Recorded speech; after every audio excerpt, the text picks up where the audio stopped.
네, 왕들의 이야기 오늘 11번째 시간입니다.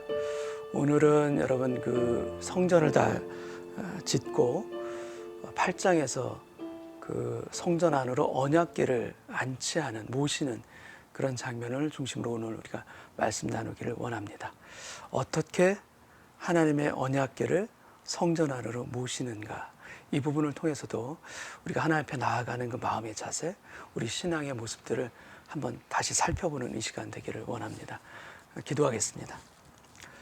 아버지 하나님, 하나님의 말씀을 붙들고 살아가는 저희들 되기를 원하고, 우리의 삶에 있어서도 언약궤는 구약 백성들처럼 우리에게도 동일하게 있는 줄로 믿습니다.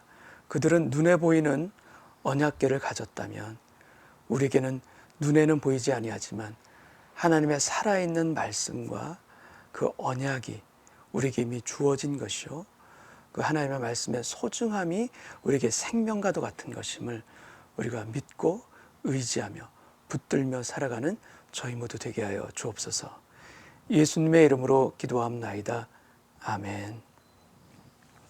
네, 오늘 성경 말씀은 열왕기상 8장 6절에서 11절까지 말씀 제가 먼저 봉독합니다.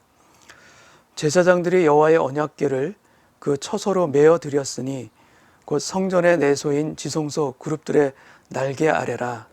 그룹들이 그 궤 처소 위에서 날개를 펴서 궤와 그 채를 덮었는데, 채가 길므로 채 끝이 내소 앞 성소에서 보이나 밖에서는 보이지 아니하며, 그 채는 오늘까지 그곳에 있으며 그 궤 안에는 두 돌판 외에 아무것도 없으니 이것은 이스라엘 자손이 애굽 땅에서 나온 후 여호와께서 저희와 언약을 맺으실 때에 모세가 호렙에서 그 안에 넣은 것이더라. 제사장이 성소에서 나올 때 구름이 여호와의 성전에 가득하매 제사장이 그 구름으로 말미암아 능히 서서 섬기지 못하였으니 이는 여호와의 영광이 여호와의 성전에 가득함이었더라. 아멘. 여러분, 이 열왕기상 8장은 성전을 다 완공하고 그 후에 솔로몬이 이제 봉헌식이라 해야 되나요?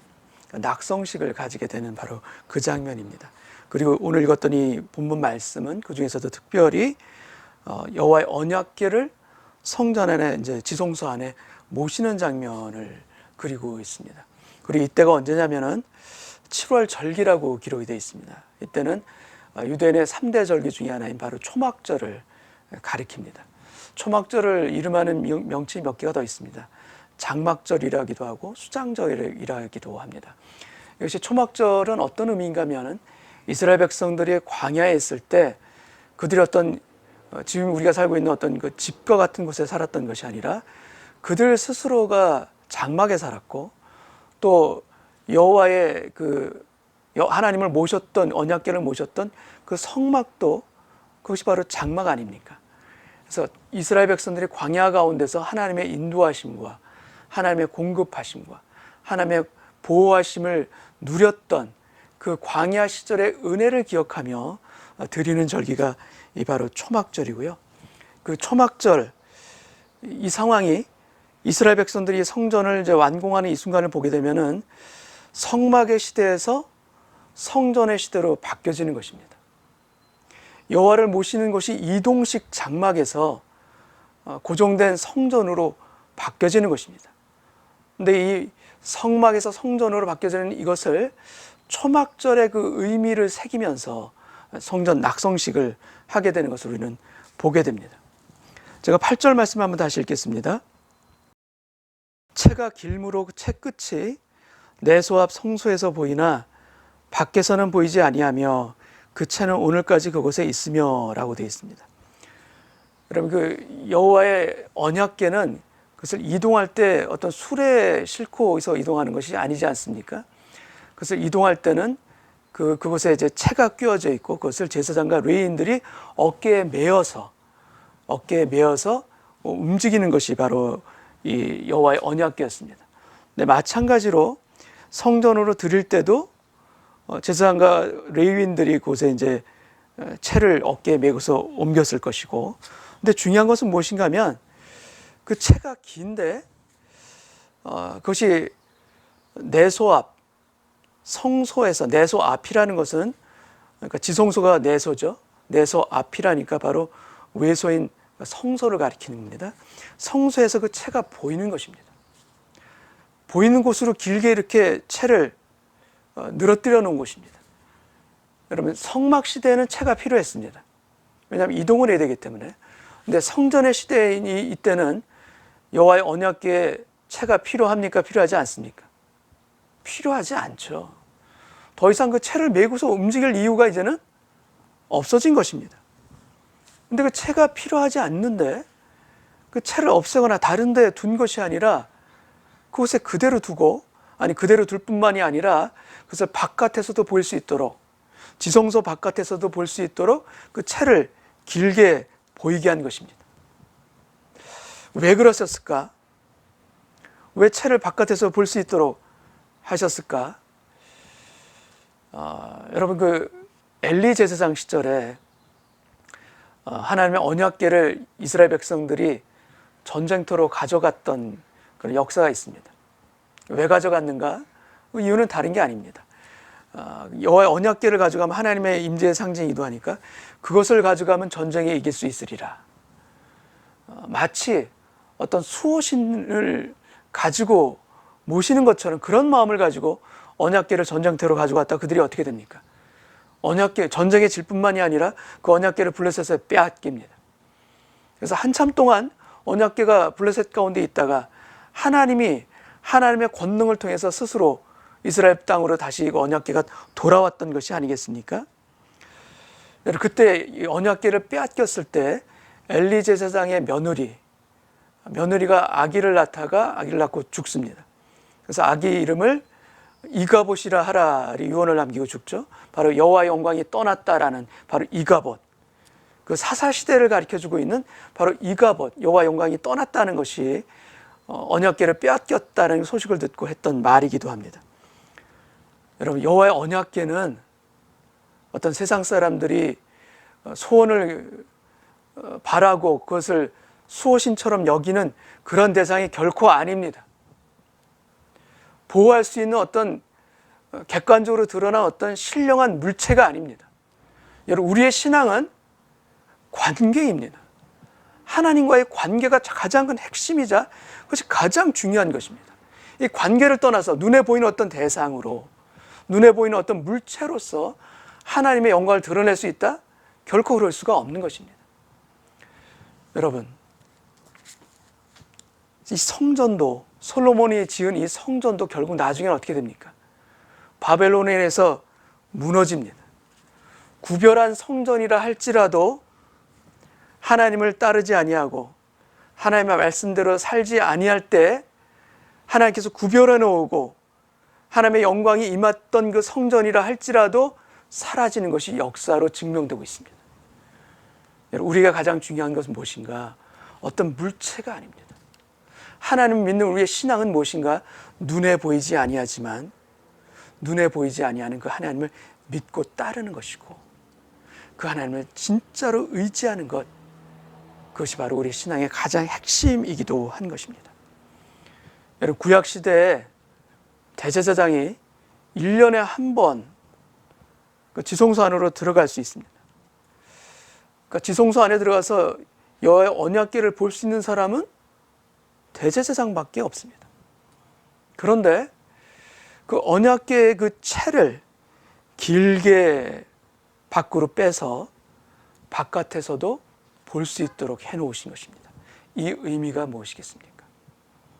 여호와의 언약궤를 통하여서 하나님께서 이스라엘 백성들을 인도하시고 지키시고 보호하셨고 광야 시대에 이스라엘 백성들에게 구원의 역사와 생명의 역사와 여러분 물과 먹을 것과 모든 필요한 것들을 공급해 주셨던 그 하나님의 은혜를 언약궤, 하나님의 임재가 나타난 그 언약궤를 지성소 안에 가려져 있지만 그 채끝을 길게 들여놓은 것을 통하여서 너희는 언약궤의 하나님의 은혜를 보고 믿고 따르라라는 의미인 것입니다.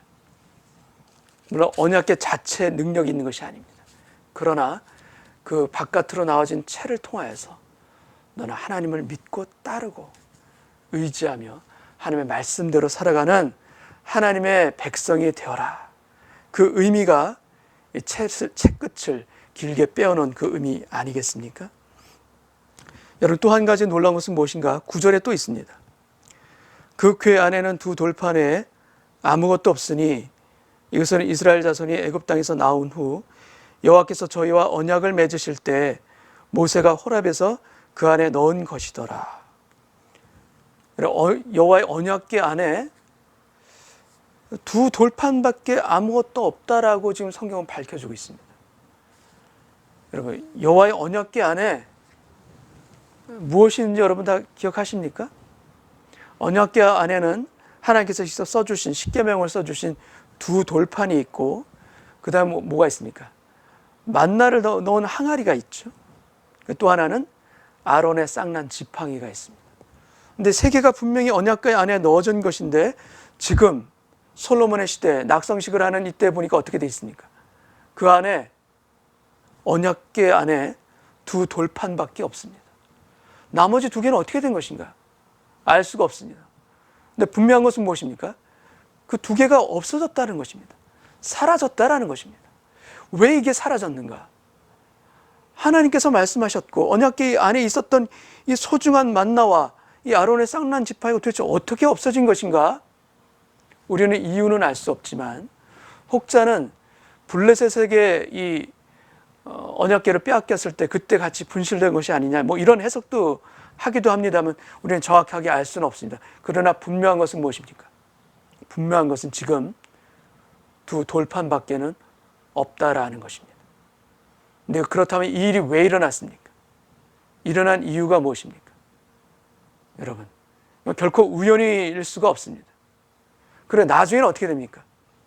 나중에는 우리가 살고 있는 이 시대에 하나님의 언약궤가 있습니까? 없습니까?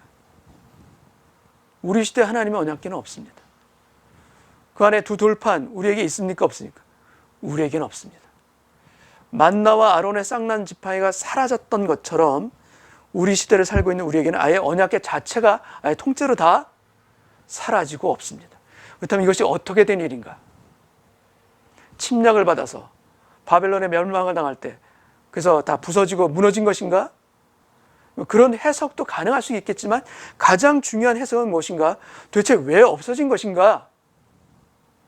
하나님께서 없애신 것입니다. 하나님께서 사라지게 하신 것입니다. 제가 예전에 터키에 이제 단기 선교 갔을 때 그 땅에서 굉장히 유명하다라는 한 이슬람 사원을 이렇게 같이 방문한 적이 있습니다. 그 사원은 그 인근에 있는 어떤 사원들보다 굉장히 컸던 사원이고 사람들이 굉장히 많았어요. 평일인데도 불구하고. 그래서 왜 이 사원에만 이렇게 사람들이 어마어마하게 많이 몰리면서 이럽니까? 이제 물어봤더니 그 선교사님이 얘기해 주시더라고요. 같이 갔던 선교사님이 왜 이 사원이 이렇게 유명하고 크고 사람들이 많이 오는가 하면 이 사원에 아주 귀중한 것을 모시고 있기 때문에 이슬람 사람들이 그곳에 온다는 것입니다. 그래서 그 사원에만 있는 그 귀중한 것이 무엇입니까? 물어봤더니 선교사님이 말씀하시는데 그 사원에 바로 마호메트의 코털이 있다라는 겁니다. 코털. 여러분, 제가 예전에 한번 주일 설교 때 한번 말씀드렸던 기억이 납니다. 너무 우습지 않습니까? 저도 코털이 도대체 어떻게 있는가 가서 봤습니다. 안 보여요. 그래서 거기다가 이렇게 현미경처럼 이렇게 렌즈를 달아놨습니다. 눈에 너무나도 안 보이니까. 렌즈를 통해서 가만히 보니까 코털이 있긴 있더라고요. 근데 여러분, 마호메트의 그 코털이 어떻게 된 겁니까? 우상입니다. 너무나도 분명한 우상입니다. 하나님께서 왜 만나 항아리와 그리고 아론의 쌍난 지팡이를 없앴을까? 그리고 나중에는 결국 두 돌판까지 언약궤 자체를 다 없애셨을까? 그것이 만약 지금까지 남아있다면 어떻게 되겠습니까? 지금 만약에 언약궤가 남아있다, 인디아나 존스의 영화에서 나오듯이 성궤를 찾아서라는 영화 옛날에 있지 않았습니까? 그 언약궤 자체가 어마어마한 우상이 될 것입니다. 언약궤 자체가 하나님의 영광을 가리는 그 우상처럼 우리에게 보여지고 역사될 것입니다. 왜 사라졌는가? 하나님께서 없애신 것입니다. 하나님은 눈에 보이는 어떠한 물체나 대상을 통해서 하나님의 영광이 드러나는 것이 아니라, 하나님은 오히려 만물 가운데 하나님의 영광을 다 드러내셨을 뿐만 아니라, 어떠한 만물이라도 하나님의 영광을 다 고스란히 담아낼 수조차도 없습니다. 하나님은 눈에 보이지 아니하시지만 하나님은 살아계십니다. 그리고 살아계신 하나님의 영광이 온 세상의 만물 가운데 다 드러나게 하셨고, 더 중요한 것은 무엇인가? 그 하나님의 놀라우신 영광이 또 우리 안에서 드러나기를 원하십니다. 여러분, 성전에 많은 것들이 솔로몬의 성막 시대에 있던 것들, 솔로몬의 성전을 통해서 많은 것이 대체되어지고 새로 만들어졌습니다. 근데 이 시기에 그대로 있는 것이 두 돌판입니다. 여러분, 만나와 아론의 쌍난 지팡이는 무엇을 의미하고 있는가? 그 자체가 기적입니다. 하나님의 놀라운 기적 아니겠습니까? 어떻게 지팡이에서 싹이 나고 꽃이 핍니까? 하나님의 기적의 상징들이죠. 근데 여러분, 기적은 다 없어졌지만 하나님의 언약은 살아있습니다. 하나님의 두 돌판이 물론 나중에 우리 시대까지는 남아있지 않지만 이 시대에는 하나님의 언약은 남아있습니다. 여러분, 이스라엘 백성들이 하나님의 택하신 백성이 된 것이 무엇입니까? 바로 하나님의 언약 때문 아니겠습니까? 아브라함을 통하여서 주신 그 언약, 하나님께서 그 언약으로 광야에서 많은 죄를 짓고 넘어졌던 이스라엘 백성들을 그들의 죄대로 심판하지 아니하시고 그들의 하나님이 되어주셔서 또 그들의 후손들이, 그들의 아들과 딸들이 가나안 땅으로 들어갈 수 있도록 인도해 주셨고, 또 지금 솔로몬의 이 시대까지 하나님께서 지키시고 형통케 하시며 인도해 가시는 것, 그 이유가 무엇입니까? 하나님께서 우리를 사랑하신다. 내가 너의 하나님이 되리라. 바로 이 언약의 힘입니다. 여러분, 세상 어떤 것들도 다 사라지지만 하나님의 말씀만큼은 그대로 남을 줄로 믿습니다. 여러분, 태평의 시대에도 우리가 하나님의 백성이 된 것, 하나님의 언약이요. 고난의 때, 코로나 시대를 살고 있는 이 어려움의 시대, 환난의 시대에도 우리로 하여금 하나님의 백성으로 아들과 딸로서 여전히 우리를 지키시고 보호하시고 사랑하신다는 것, 바로 하나님의 언약이 있기 때문에 분명한 사실이요 진리인 줄로 믿습니다. 여러분, 이 진리 가운데 우리가 살아가기를 원합니다. 나는 연약하고 나는 그럴 만한 자격이 없는데 하나님께서 언약으로 우리를 자녀 삼아 주셨습니다. 구원의 백성으로 우리를 건져 주셨습니다. 나의 감정 따라 달라지는 나의 구원이 아니라, 나의 그때 상황에 따라 달라지는 우리의 자녀됨이 아니라, 약속으로 주시고 불변하시는 약속으로 주시는 하나님의 권능의 말씀과 언약이 우리를 지켜주실 줄 믿습니다. 이 은혜 가운데 살아가는 저와 여러분 모두 되시기를 원합니다.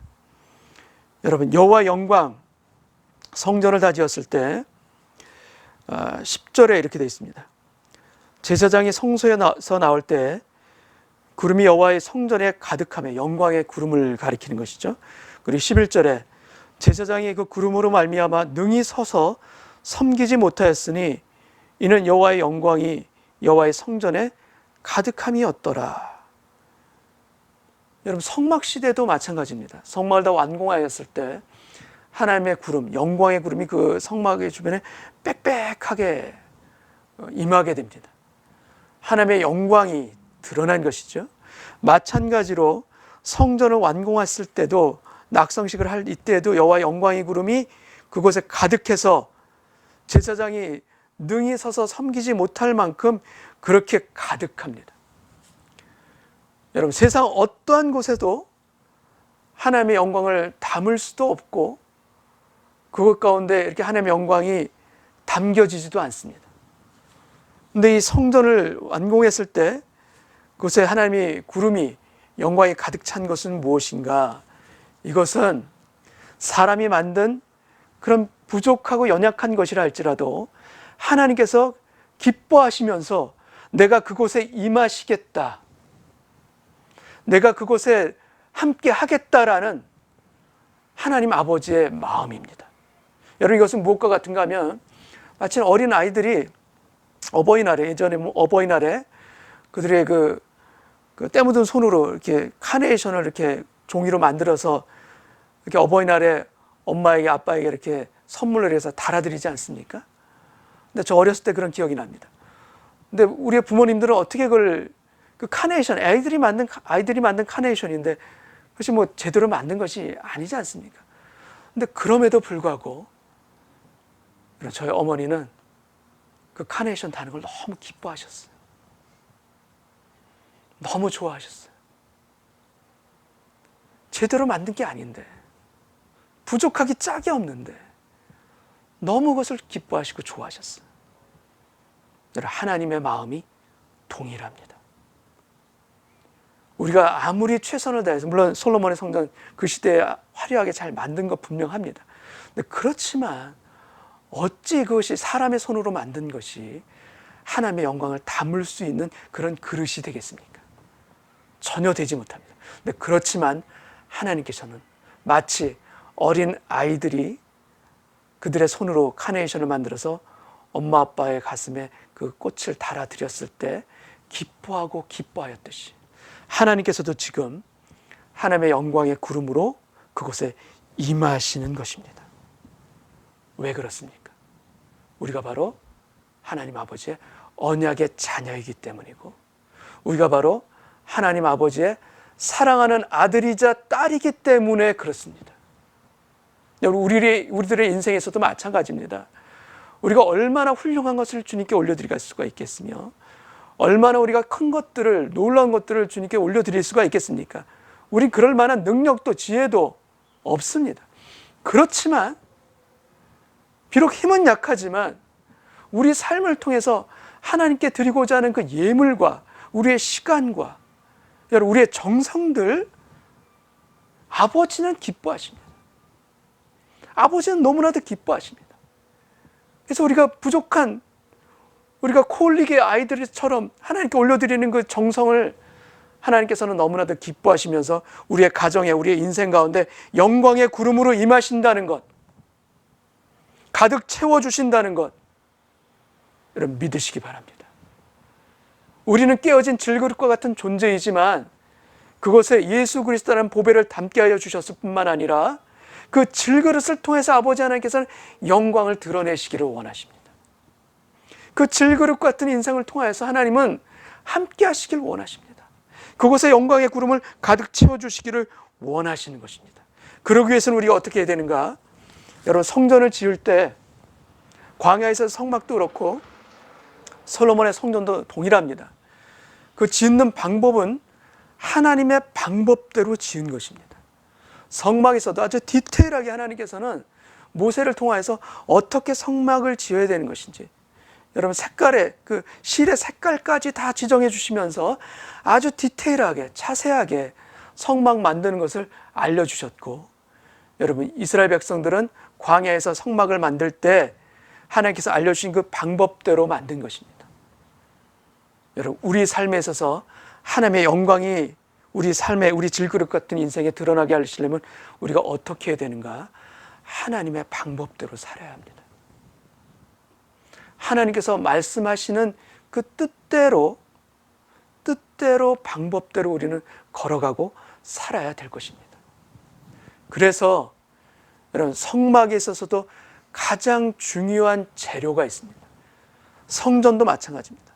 성전을 지을 때, 솔로몬이 성전을 지을 때 백향목으로 짓고 많은 금과 보석과 놋과 여러 가지 귀중한 것들로 지은 성전을 지을 때 지은 재료들이 참 많이 있습니다. 근데 여러분 성전을 지을 때 가장 중요한 재료가 무엇인가? 그걸 아십니까? 성막도 마찬가지, 성전도 마찬가지입니다. 성전에 있어서 가장 중요한 재료는 바로 순종입니다. 하나님의 뜻대로 짓고 뜻대로 살고자, 뜻대로 행하고자 하는 모든 순종들이 여러분 솔로몬의 성전에서도 가장 중요한 재료입니다. 우리들의 삶에서도 마찬가지입니다. 우리 삶이, 아니 우리의 인생 자체가, 우리 한 사람 한 사람이 성전으로 지어져 갑니다. 여러분, 무엇으로 짓기를 원하십니까? 어떤 재료를 가지고 하나님의 성전으로 우리 한 사람 한 사람이 지어지기를 원하십니까? 가장 중요한 재료는 바로 하나님의 말씀대로 따르고자 하는 바로 그 순종이고, 지혜는 없고 능력은 부족하다 할지라도 하나님의 뜻을 알기를 원하고 그 뜻대로 살아가기를 원합니다라는 이 간절하고 진실된 마음, 우리 마음 안에 이 순종의 재료가 하나님의 성전으로 지어져가는 우리 안에서 늘 있기를 원합니다. 어제의 순종이 오늘을 담보하지 않습니다. 어제의 회개가 오늘의 회개로 이어지는 것이 아닙니다. 오늘 드릴 순종이 따로 있고 오늘 드릴 회개의 눈물도 반드시 있습니다. 오늘 살아가는 이 하루 동안 우리가 하나님 앞에 회개할 뿐만 아니라 하나님의 뜻 가운데 순종함으로 말미암아 오늘도 성전이 되게 하여 주옵소서. 오늘도 주의 뜻을 알고 구별하려고 하고는 살아가려고 하는 그 마음의 중심을 하나님께서 아시오니 순종의 기쁨의 길로 우리 모두 걸어가게 하여 주옵소서. 이 기도가 저와 여러분의 가정 가운데, 인생 가운데 날마다 날마다 살아있기를 주님의 이름으로 축원합니다. 기도하겠습니다. 하나님 아버지, 우리 한 사람 한 사람이 하나님의 성전인 것을 우리가 평생의 길을 통하여서 아름답게 정성을 다해 이루어 나가야 할 성전인 것을 고백합니다.